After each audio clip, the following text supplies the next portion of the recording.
बड़े घर की बेटी मुंशी प्रेमचंद की कहानी भाग 1। संक्षिप्त परिचय। आनंदी एक बड़े घर की बेटी है, परंतु जहाँ उसका विवाह होता है वह घर उसके मायके जैसा नहीं होता। वह घर के हिसाब से अपने आप को ढाल लेती है बिना किसी शिकायत के। पर एक दिन कुछ ऐसा हो जाता है कि वह सहन नहीं कर पाती। ऐसा क्या होता है और तब वह क्या करती है, जानने के लिए पढ़िए मुंशी प्रेमचंद की प्रसिद्ध कहानी बड़े घर की बेटी।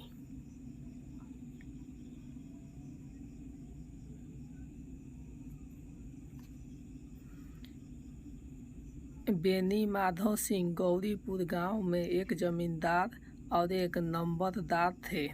उनके पितामह किसी समय बड़े धन संपन्न थे। गांव का पक्का तालाब और मंदिर, जिनकी अब मरम्मत भी मुश्किल थी, उन्हीं के कीर्ति स्तंभ थे। कहते हैं इस दरवाजे पर हाथी झूमता था और इसकी जगह एक बूढ़ी भैंस थी, जिसके शरीर में अस्थि पंजर के सिवा और कुछ शेष न रहता था। पर दूध शायद बहुत देती थी, क्योंकि एक आदमी हांडी के लिए उसके सिर पर सवार ही रहता था।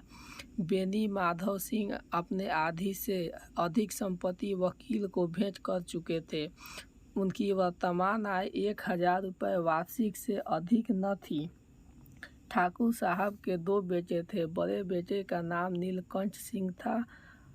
उसने बहुत दिनों के परिश्रम और उद्योग के बाद बीए की डिग्री प्राप्त की थी। अब एक दफ्तर में नौकर था। छोटा लड़का लाल बिहारी सिंह दोहरे बदन का और जसीला जवान था। भरा हुआ मुखड़ा, चौड़ी छाती, भैंस के 2 सेर ताज दूध वह उठाकर सवेरे पी जाता था। नीलकंठ सिंह की दशा बिल्कुल विपरीत थी। वह नेत्र प्रिय गुणों को इन्हें 2 अक्षरों पर निछावर कर दिया था।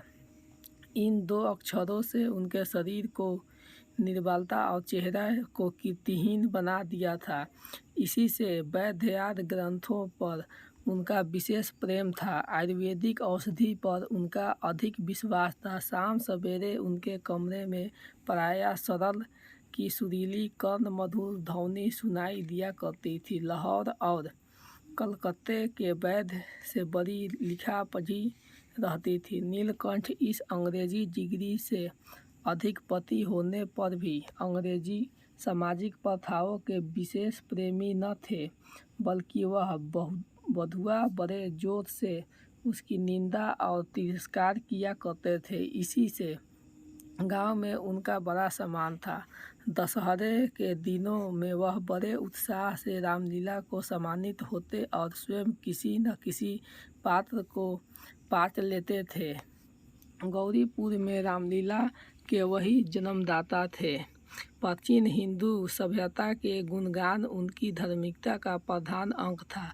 सम्मिलित कुटुंबक के तो वह एक मात्र उपासक थे। आजकल स्त्रियों को कुटुंब में मिलते जुलते रहने की जो अरुचि होती है, वह जाति और देश दोनों के लिए हानिकारक समझते थे। यही कारण था कि गांव की लड़ाई उनकी निंदक थी। कोई तो उन्हें अपना शत्रु समझने में भी संकोच न करती थी। स्वयं उनकी पत्नी को ही इस विषय में उनसे विरोध था।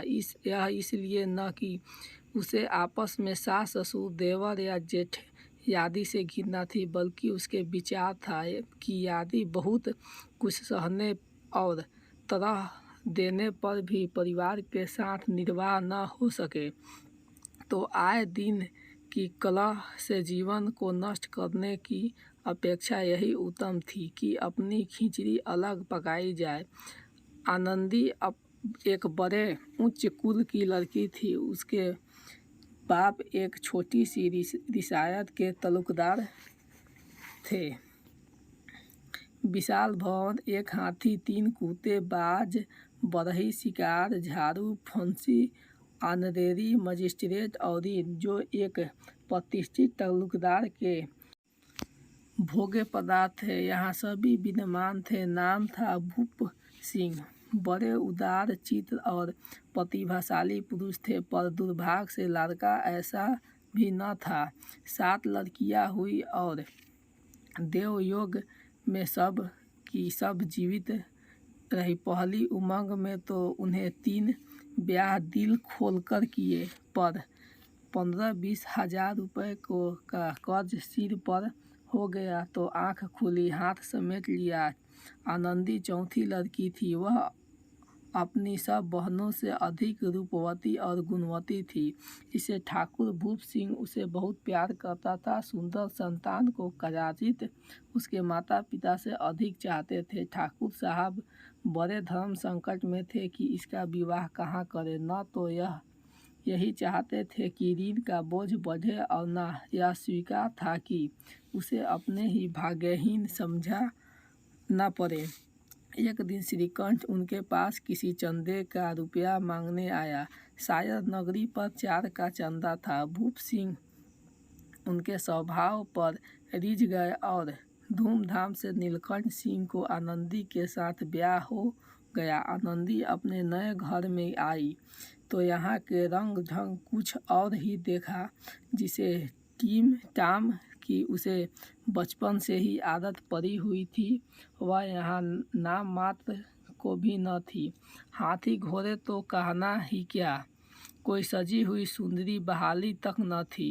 रेशमी स्लीपर के साथ लाई थी, पर यहाँ बाग कहाँ, मकान में खिड़कियाँ तक नहीं थी, न जमीन पर फर्श न दीवार पर तस्वीर। यह एक सीधा साधा देहाती गृहस्थ का मकान था, किंतु आनंदी ने थोड़े दिन में ही अपने को नई अवस्था में ऐसा अनुकूलित बना लिया मानो कि विलास के समान कभी देखा ही न था।